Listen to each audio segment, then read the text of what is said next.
During pandemic semua orang lebih banyak spend time di rumah, jadi mereka kayaknya, jadi lebih aware sama tempat yang harus enak, harus nyaman, bisa kerja dari rumah juga. Sustainability itu diperhatikan dari end to end, dari mulai materialnya dan juga dari prosesnya itu sendiri.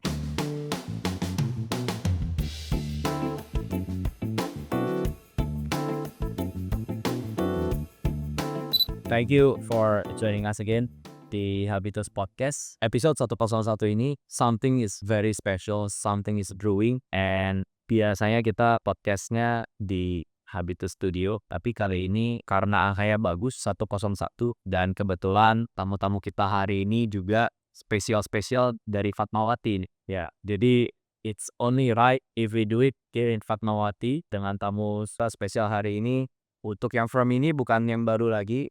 Kalau belum dengar yang episode 25 dari Habitus Podcast episode 25, stop dulu di sini, dengerin di Spotify episode 25. I'd like to welcome back Pak Melvin Tan. Thank you. Dan Ibu Linda Yuliana dari Hello Embryo. Thank you. Thanks for having us too. And first of all, I wanna thanks to Ibu Wiji Kusumaningrum, Terima kasih. Director Kata. And this is a wonderful place to be to host the podcast. Terima kasih. So, welcome to the show, guys. Thank you. Jadi 5 tahun yang lalu, almost 6 years, we had a podcast with Hello Embryo. We had a lot of stories behind Hello Embryo. And sepertinya pre-pandemic and post-pandemic, the world is different. Yeah.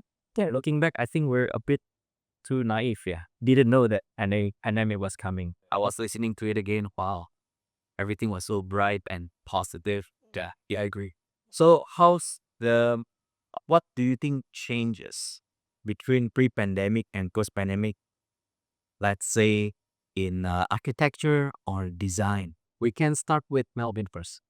I think first of all, during the pandemic, it's like as if someone hit the pause button, right? Everything came to a standstill. Everyone was just caught up at home, I think health was not exactly health, or trying not to fall sick was on everyone's mind. So I think first and foremost, everyone stayed at home, tried to limit any interactions with anyone. And then I think that also changes the outlook of people's perception in life, because everyone started to improve their lifestyles. They begin to eat healthily, they start to exercise, and yeah, somehow everyone has a very positive outlook in fitness and in health, and also food, right, and diet. In terms of design, when we were designing, I think we had a couple of projects during the pandemic. So one of the main design drivers was to see how we could sterilize ourselves before we step into home. So a lot of people started requesting having like a point where you can wash your hands before you step into the home, or they would prefer to have contactless delivery, minimize contact with the delivery man, or if there is a need to service something at home, is there a way where we can design the home where the workers can limit themselves from entering the house, maybe through a side walkway or through a side door, so they can access the service area to maybe service the aircon. I remember the blue lights and everybody's crazy plus at one point, right? Yes. Yeah.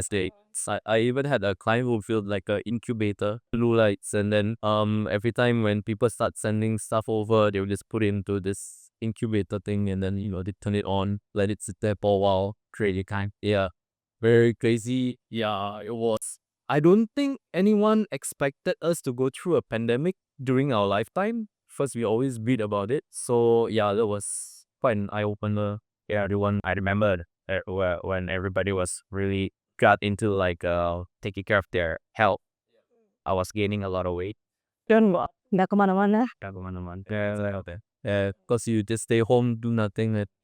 Just open the fridge all the time and see there's anything to eat. Good time. Actually, it was good time for me as an introvert sometimes. The best time for the introvert. Yeah. I agree. Yeah. But not too long though. And Yeah, Linda, you wanna have anything to say? Uh, I think I agree with what Melvin say. After pandemic mungkin orang jadi lebih aware sama healthy lifestyle. Mungkin mereka juga lebih pengen rumah yang lebih nyaman. Karena mungkin during pandemic semua orang lebih banyak spend time di rumah. Jadi mereka kayaknya jadi lebih aware sama tempat yang harus enak, harus nyaman, bisa kerja dari rumah juga. Mungkin that's yang paling beda kali ya. Orang jadi lebih, klien kita juga jadi lebih open with the idea, yang kayak furniture yang lebih nyaman mungkin, tempat yang lebih bagus, material yang lebih bagus juga gitu. Karena mereka, bakal spend lebih banyak waktu di rumah gitu sih mungkin. Wiji, boleh introduction mengenai tanah. Oke, mungkin kalau teman-teman interior design, kata ini kan baru ya, kita baru tahun lalu kita sekitar 1,5 tahun, dan kata di sini kita berusaha untuk menghadirkan brand-brand furniture dari luar. Saat ini kita ada dari Jerman, kita ada Rohbens, ada yang dari Itali, ada Rubelli Casa dan juga Arflex, dan juga satu lagi dari Jepang, itu ada Konde House. Selain, itu juga ada, apa namanya, brand, lighting dan juga aksesoris.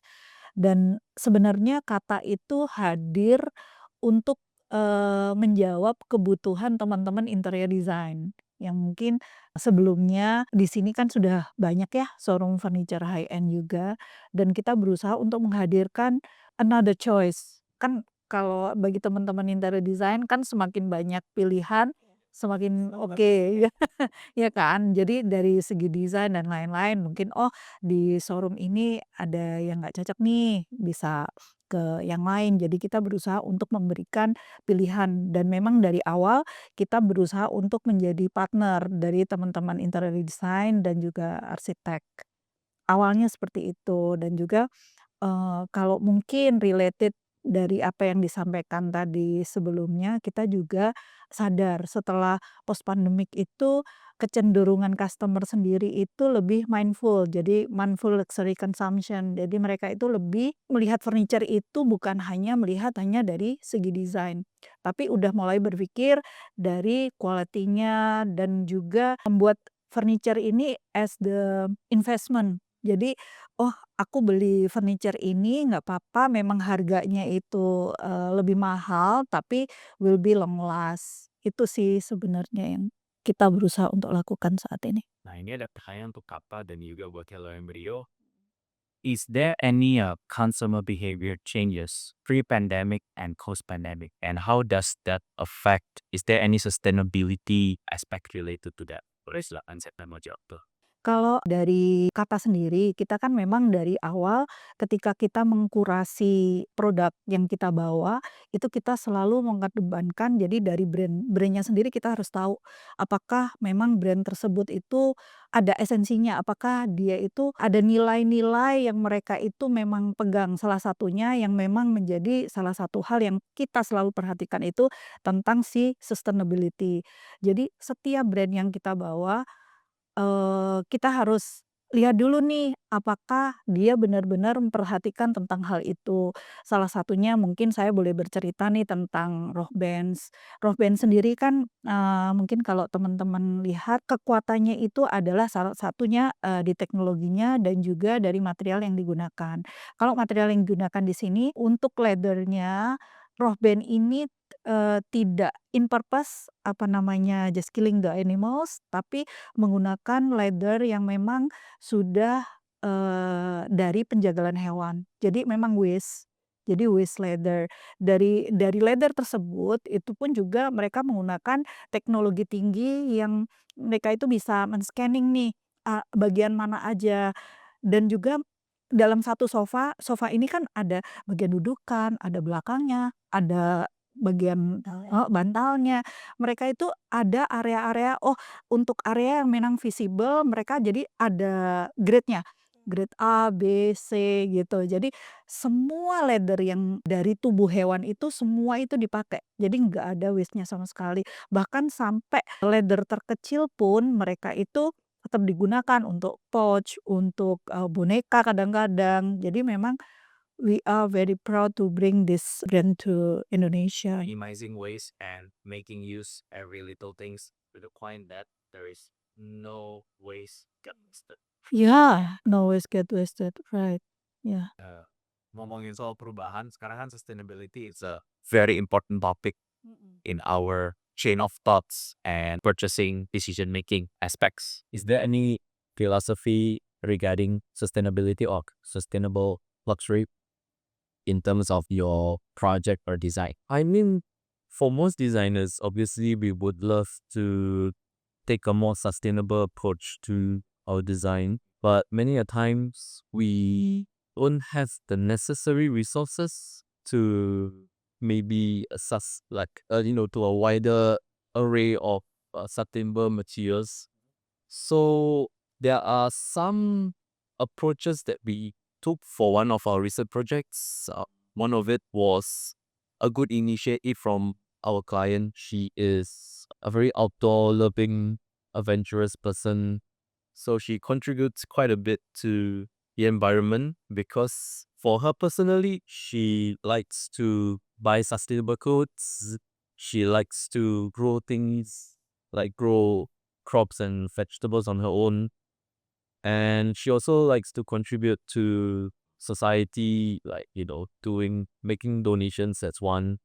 And going to lesser developed cities to help build shelters for the underprivileged. So when we were asked to come in to help design her place, one of the first things she requested was to have solar panels because she wanted her house to be off-grid. Aside from that, she also wanted us to build a compost bin so that she can use the compost as fertilizers for the crops, just like kopi luwak. Yeah, something like that. Yeah. Then, that was the initial brief from her. And then we thought, we could really take this and we could take this forward and see what other ways we can explore. So we had, we introduced like cross ventilation. So, you do not have to turn on the AC all the time. We also found ways to, combat the afternoon sun. So where the afternoon sun focuses on the house, we make that like the service area or areas where she would partly use during the day. I see. Yeah. So it's we spent quite a bit of time on the layout. Wow. Yeah. So yeah, through all this improvisation or all this implementation, we hope that we could make her house as sustainable as possible. Yeah, I mean that's as far as did you recall during that process of layouting. Is there something that you mentioned to her? Look, for the most part, the lights will be on this side of the house. Yeah. Can you tell us more about that process? How do you go through that process? Okay, achieving sustainability through natural resources as much as possible. Yeah. So very, very, very interesting story. So we took on that project during the pandemic. So I think the lockdown was in place. Yeah. We couldn't really visit the site. Or we could, but we wanted to minimize our movements. So we asked her if she could share a Google location with us. So we opened up that location on Google Maps. And then we started plotting the direction of the sun. Wow. Yeah. So that was our initial study of the sun, where it rises, where it sets. And then we started plotting through that. And then after that, I think we waited for a bit. And then me and a colleague, we went out to take a look at the site. Then we realized that the roads are quite narrow. So that means the neighbors on the opposite side are able to peek through. So we wanted the house to be as private as possible. So we made the facade in such a way that it's totally blocked off from the rest of the world. And then we built a central courtyard for garden in the middle of the house. So that becomes a garden space that opens up for the rest of her home. Yeah. So everywhere you are in the different rooms, you're able to interact with each other regardless of wherever you are in the house, because they all share that same central courtyard. Wow. Yeah. can tell to your client to get our locks are zero waste. Oh, that's good to know. And Kata is also using Milan locks. Right? It's stock zero waste. Nice. Speak of which, I'm sure you as an architect also, you're also very aware of very not choosy, we're selective in terms of the brands that you're representing in Indonesia. Is there any criteria for you in choosing the brands that you want to work with? Ya, for sure, yes. Ya seperti saya mention sebelumnya ya, jadi memang kita, dari awal ketika kita mengkurasi suatu brand, dan kita selalu mengkurasi, it's never stop. Mungkin kalau kita, apa namanya, mention, ya brand akan ada brand baru dan lain-lain. Jadi kita dari hasil kurasi kita itu biasanya cek dari brand itu sendiri. Salah satunya yang dari desainnya, yang kedua pasti kan karena orang itu kan visual ya, yang dilihat itu apakah desainnya itu sesuai dengan DNA dari tiap-tiap interior design dan kita harus mengabsorb itu. Sebenarnya kita juga banyak belajar dari teman-teman interior design ketika kita itu ngobrol, itu biasanya kita juga nanya, "Biasanya, suka furniture yang kayak gimana sih?" Dah, karena kita dari awal memang kita mau menjadi partner dari teman-teman interior design, ya pastinya kita harus mengabsorb itu. Dan salah satunya dari sustainability, karena memang kita sebisa mungkin untuk mengambil brand yang punya prinsip itu. Dan saya rasa untuk saat ini sudah banyak ya brand-brand yang memang mengedepankan sustainability, gitu sih. Tadi off camera ada cerita mengenai visit to the Conde House factory ya. Can you tell us more about it? Ya, jadi Konde House ini salah satu brand yang menarik juga sih. Jadi ketika kita pertama kali nih ngobrol sama Konde House dan akhirnya kita datanglah ke factory mereka untuk tahu lebih jauh. Karena sebelum kita bawa brand itu kita pasti ke factory-nya untuk tahu sebenarnya proses produksinya itu gimana dan lain-lain. Karena kalau kita ngomong sustainable kan sebenarnya bukan hanya materialnya itu dari alam, tapi bagaimana memproses material itu sendiri dalam prosesnya itu apakah dia itu ramah terhadap lingkungan. Nah, salah satunya kalau Konde House ini juga salah satu brand yang memang benar-benar end to end sustainability-nya. Salah satunya dari materialnya, materialnya dia kan pakainya kayu oak Jepang, jadi Japanese oak. Jadi di, area Hokkaido sendiri itu ketika, apa namanya, pabrik itu dia menebang pohonnya, dia harus ada kewajiban dari pemerintah Jepang sendiri untuk tanam. Dan itu ada certain amount. Jadi dalam 1 tahun itu dia harus tanam berapa dan dia ada association-nya juga untuk menanam kembali itu. Dan juga ketika sudah nih, sudah diproses menjadi furniture, pastinya ada waste dong. Nah, dia sampai waste terkecilnya itu dia gunakan untuk dia punya smoke coffee by Konde House, yang belum masuk ke sini ya, mungkin nanti tahun depan mungkin kita bisa masukin itu. Nah, itu As in coffee beans. coffee beans, heeh, coffee beans. Waktu kita ada event beberapa waktu yang lalu, kan ada prinsipalnya dari Konde House datang ke sini, dia demo untuk jadi umpama nih kayunya kayu kayu birch gitu ya, jadi coffee-nya memang smoke by birds gitu, jadi macam-macam, oak, terus walnut, jadi memang smoke by, the wood that they already use for their furniture gitu. Iya Different iya. type of wood yang Iya, different type dan rasanya beda-beda begitu. It's very interesting. Heeh. So waste can be used in a way that is keep the coffee. Iya. Ini seru nih. Jadi Hello Embryo kan sering pakai pieces dari Kata dan Kata juga support sustainability design. Or the previous collaboration, can you tell us about the chemistry and the story about that? Okay, so I think the first time I used Conde House was when I was still working in Singapore. Wow. Yeah. So this was I think 2016, 2017. I was designing this apartment in Singapore in Commonwealth area in just the outskirts of Orchard. And you know the apartments in Singapore are like small, right? So we had to specifically look at furniture with very nice, slim, sleek detailing. And we came across this Conde House I think it was a round table, right? It was quite sleek, very nicely built, a very full craftsmanship because everything just looks paper thin, which I think complements the apartment, yeah, and the design that we were looking at. So we went to take a look at that particular piece. My clients got in love with it, and we decided to buy it together with the 4 armchairs. Yeah. So that was the first time I got uh I bought I introduced a Conde house a piece to a client. And then most recently, my client came here on her own. This is a client in Indo from Jakarta. She came here on her own, and then I think she was looking at some furniture pieces here. And there was this particular dining chair that caught her eye from Conde House, and then she just messaged me. She said, "Hey, I saw this piece. Can you just come down here since you are so near? Can you just come down here, take a look at it, and tell me what you think?"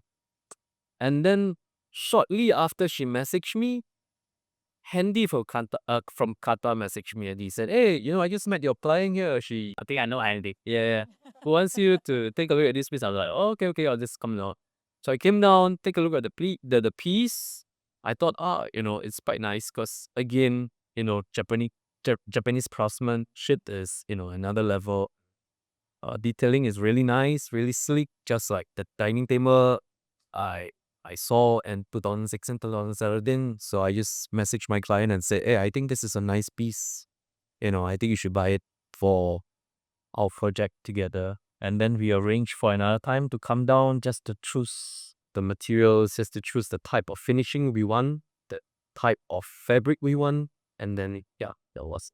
Is there any instances where you need to explain about sustainability to your customers, or is that something that needs to be educated? Is it, or how do you guys approach it? Typically, we would share whatever sustainability or whatever story that comes behind it. Whether it plays a big part, I'm not too sure. But what matters for us is we share that and we educate them on the type of materials or the type of process that goes into building this particular furniture piece. But I think most importantly for us coming from designers, we just want to make sure the pieces are nice to sit in. It's ergonomic and it suits the design. We had lunch just now off camera and we sat in Conde House. Nice, yeah, Yeah, yeah. very comfortable.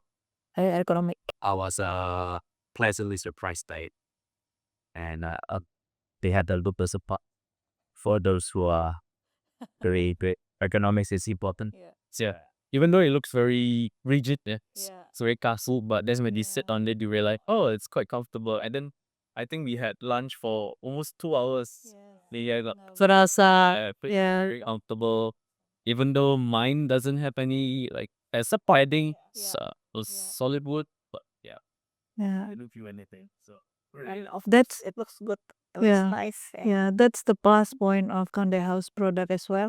That as you said, even if you see, oh, it's the seat is from wood and the backrest is from wood. Yeah, some people think that it will be really hard. It's not Yeah. comfortable in something, but once you are sitting in there and then you feel like, wow, it's good. be very Yeah. pleasantly surprised. Yeah. Oh, duduk lama juga nggak apa-apa. Yeah. Okay, that. Yeah. So what is a common misconception before we leave from the topic of sustainability? The common misconception about sustainability, bro. Kalau dari kita yang banyak kita temui itu biasanya orang tuh menganggap sustainability itu hanya, yang difikirkan adalah, oh, materialnya nih harus dari alam.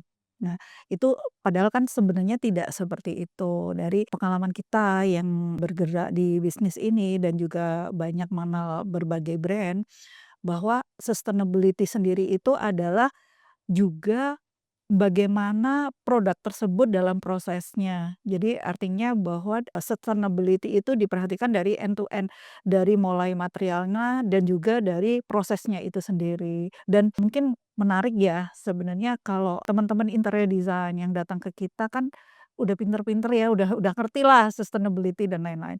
Cuman kalau end user sendiri, ada beberapa yang memang tertarik untuk, storytelling, diceritain tentang hal itu, ada yang enggak juga. Tapi itu jadi good discussion sebenarnya. Ada yang memang, ketika kita mulai ngangkat sustainability ini mereka lebih kayak, "Gimana sih sebenarnya?" Karena background-nya memang bukan dari interior ataupun arsitek. Jadi kita berusaha untuk menerangkan, "Oh gini loh dari prosesnya sendiri," dan mereka happy untuk dengerin itu gitu. Jadi mungkin itu adalah ice breaking ya buat ngobrol dengan mereka juga dan mereka lebih tertarik yang mungkin awalnya itu melihat kursinya biasa aja, tapi habis setelah diceritain nih story behind this chair, jadi mereka lebih bisa menghargai, Jadi gitu sih. adding value juga. Betul, gitu. Kalau untuk tren ke depannya, what do you see? I mean, we talk first. We had a podcast 6 years ago, and you've been through 6 years of mungkin pendewasaan. Walaupun sekarang kita kalau ngobrol ketawa-ketawa terus ada bagian-bagian yang nggak usah dewasa juga ya, boy. How do you see the trends moving forward in terms of architecture and design? Mungkin ke depannya jujur di Indonesia kayaknya sustainability itu bukan suatu hal yang maksudnya banyak dibicarakan, bukan topik yang common topic especially buat arsitek atau desainer. Tapi hopefully ke depannya, 'cause this is something yang important especially buat in the future, jadi hopefully topik ini bisa lebih banyak diangkat atau bisa lebih familiar ke depannya sih. Terutama buat desainer, younger designer generation, hopefully bisa lebih aware sama sustainability dalam arti nggak cuma penggunaan di space-nya juga, dan furniture juga, tuh. Jadi banyak hal yang bisa diterapin sebagai bagian dari sustainable design itu sendiri sih, gitu. Bu, ada planning apa Bu Kata? Berapa Pak ke depan? Ya, mungkin yang saya udah mention tadi juga, kita nggak pernah berhenti untuk mengkurasi brand. Jadi we are very excited. Kita senangnya juga setiap tahun kan ada Salone ya di Itali, itu kita selalu nemu sesuatu yang baru. Oh ternyata ada brand ini yang memang punya inovasi yang lain. Yang tahun lalu bahkan saya ketemu satu brand yang bikin kursi itu tapi semuanya robotik, tapi materialnya itu memang yang recycle. Jadi dari plastik-plastik recycle dan lain-lain, itu very very interesting, mhm, dan selalu ada inovasi sih, mhm, itu sih. Ada any plans for the future?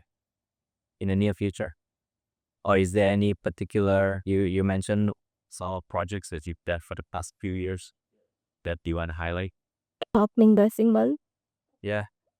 By the way, Kyla and Mario have branches in Singapore, Jakarta, and Bali. Yeah. So we recently opened an office in Bali. Yeah. So we are hoping to possibly get more projects in Bali. I think in Bali it'll be more interesting to do sustainable project because they have better resources there, right? And I think clients there maybe they're more open to sustainable design more so than Jakarta, in Jakarta or other parts of Indo. like the girls in 80. Yeah, so that is something we are looking forward to. Yeah. It's funny when I arrive in Bali, suddenly my Zoom calls or my meetings got accelerated. I thought you were saying, I thought it's yeah, postpone because you're on holiday. When you arrive in Bali, it's just the bikes. It's just kind of perky Bali. But you will see Bali in another way kalau kerja habis itu. Jadi ngelihatnya udah beda. Kayak kita pergi ke kota mana gitu buat kerja sama vacation kan beda ya pasti kan? Iya kan? Hmm. Now Bali becomes like a place for you to work. Not Yes. so holiday destination. Ya ya. Tadi ada cerita mengenai Legano ya. Cerita mengenai Legano dikit, the way they planning with the production and how it coherent to the sustainability. Iya. Jadi, Legano sendiri pabriknya dari founder kita yang ada di Gunung Sindur, memang, dari otoritas sendiri memang mengharuskan untuk, mengedepankan juga sustainability. Mungkin nggak full ya, tapi ramah lingkungan dalam arti bahwa pengolahan limbahnya dan, untuk menunjukkan bahwa, oh limbah ini sudah diolah dengan baik, ya pastinya di situ harus ada kolam ikan. Kalau ikannya hidup ya berarti, betul, berarti memang air itu memang diolah dengan baik. Terus ada minizu artinya kan berarti, udaranya dan lain-lain itu sehat gitu. Itu sih. They emailed me said there's a polar bear. I wish. I wish. I wish, Sebelum kita tutup episode ini, we can go on and on. Anything you wanna say to our audience? By the way, Kabitos audience itu there's a lot of young architects bahkan yang masih di sekolah, masih belajar desain. Anything that you want to highlight? Kalau saya mewakili kata, bagi kita interior design, arsitek, bahkan kontraktor pun itu bagi kita adalah partner ya. Jadi kita berusaha untuk menjadi partner yang baik. Salah satunya ya apapun yang dibutuhkan dari teman-teman interior. Kadang-kadang kan, minta 3D-nya dong, 3D-nya yang udah ditempelin di sini. Bahkan kita punya tim untuk melakukan itu gitu loh. Jadi untuk mempermudah pekerjaan dari teman-teman interior design. Kadang-kadang kan ada yang begitu juga. Jadi kita benar-benar pengen jadi partner yang baik untuk memberikan pilihan yang lebih baik dan everything we can discuss. Kapan mulai buka? Ya. This month sih. Ya, di daerah mana? Oh, well, kayak Ya, representative ya. Is it? tadi we had an ex-colleague. She got married and then she moved to Bali. And we just asked her, hey, do you want to open Hello in Real Bali? So it's Thursday. So I think it's always nicer to have someone on Yep, the ground. yeah, yeah. Yeah, because Yeah. you can meet immediately. Yeah. So I think most clients, they would prefer to do that. Like, hey, I have this project because they get excited. Yeah, I have this project. Can we meet tomorrow? Kita di sini kan agak susah. Sometimes we have, our own schedule in Jakarta, and then it's very hard for us to make arrangements to go to Baj. So I thought, I think this is a good opportunity for us to have someone in Bali. Station there. Yeah, so we can, hopefully get more interesting projects in Bali. Bisa supervision juga, bisa Iya, so betul. awasin pekerjaannya di sana juga. Lebih convenient for the client as well. Terus nggak perlu ada back and forth dari Jakarta ke Bali tuh misalnya. Apakah ada perbedaan, any differences between Jakarta, how you approach Jakarta projects and how you design for Bali projects? Setaunya mungkin ya. Iya, kalau ngomongin the hardware, we know very well. Kes udaranya and everything-nya. Yes. Ya, Most of the potential clients who approached us from Bali, a lot of them are building villas to maybe rent it out on Airbnb, or to holiday gold, right? Yeah, so it's just gonna rent it for like 4-5 days, right? Compared to in Jakarta, most of the clients who approach us, are going to build a forever home. Yeah, so the design process is a bit more, I wouldn't say tedious, it's a bit more intense because they are more mindful of what they want to put in their home. I want my kids' bedroom, for example, to be perfect for my kids. Suppose I want them to feel comfortable and conducive, that they are able to live happily, live and study. Yeah. Whereas in Bali, I think you just have to cater to the amount of people that's going to be living. Yes, it costs. short term period. Yeah. And the type of facilities that you can provide, like I have an open kitchen, they get the old chef to come in and cook. Yes. Or you have a pool area, where people, all your friends can gather and you also drink and party. Yeah, so I think the approach is different. Yeah, so like for us, most of the residential projects in Jakarta, the process is longer, more involved. Yeah, more intense, more detailed, especially if the clients like you travel. You can travel somewhere, they come back, hey, I saw this. It's always like that, right? It's always like that. So the design process is a bit longer, correct? But But I think for us, we really enjoy what we are doing because the one thing that gives us the most satisfaction is when you complete the project, you hand it over to them, and then they feel very happy. Yeah, they thank you for it is something that you cannot put a price on it. Yeah. Yeah. I think what makes us happy to be in this industry is when the clients are happy. Yeah. Yes. More importantly, if they're using sustainable items. Even maybe I can tell you the story that Rohben has one of the Offer is the one from Germany. Yeah. yes, the one from Germany. They have some type of the leather that very easy to get scratch. But the story behind that is it's for the one that like the history. Like you buy that sofa and then you sit on it and then you can has a trace on it. So maybe after 30 years, 40 years, and then you have a grandkid, and then you can, that's grandpa was scratching here, or something like that. Tell a story. Yeah, yeah, It's your mother when she was younger. yeah, yeah. That's for the one who really appreciate the story behind. So the furniture become part of your family history. Yes, yes. Yeah, That's nice. I think we need to have another episode to discuss yeah, furnitures. yes. I think so. It's really interesting. Anything else you want to highlight before we close this episode? Oh ya, pet peeve lebih ke banyak desain yang bagus, tapi sebenarnya tidak sesuai dengan fungsi dan tidak, apa gimana ya, tidak, eee tidak mengakomodir dari fungsi barang tersebut gitu. Itu salah satunya sih. Jadi bikin hanya mendesain untuk terlihat bagus, tapi tidak mengakomodir sebenarnya fungsi dari produk itu tuh apa gitu. Sebenarnya nggak ada yang salah juga ya tentang itu ya. Ada beberapa barang yang memang didesain untuk menjadi sculpture yang memang nggak ada fungsinya. Tapi untuk barang-barang yang memang harusnya memang dia ada fungsinya ya memang harus ngikutin fungsi dari produk itu sendiri sih, gitu. All right. Thank you so much, guys. Thank you. Thank you.